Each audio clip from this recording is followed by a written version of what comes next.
มาเว้าเรื่องการประหยัดน้ำมันเนาะมีเห็นในกลุ่มว่าสุเพิ่นคุยกันว่าเติมน้ำมัน1,000ได้20-30 ไร่นะครับอันนี้ผมเติม1,000เนี่ยได้49 ไร่แล้วเนี่ยเฮ็ดจังไดวะติสูตรมีสูตรดิปิดหัวฉีดเนาะมันมี4สูบเนี่ยเฮาเฮ็ดให้มันทำงานเทื่อละสูบเดียว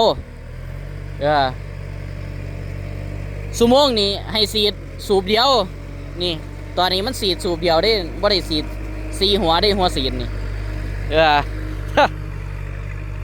ชั่วโมงต่อไปให้หัวหนึ่งพักหัวหนึ่งฉีดบัดนี้บ่ได้ฉีดเทื่อละ4สูบคือของเขาเจ้าเด้ทำงานเทื่อละสูบเดียวคือจังรถไถเดินตามนี่ไหมคากบอล่ะนี่ละสูตรประหยัดน้ำมัน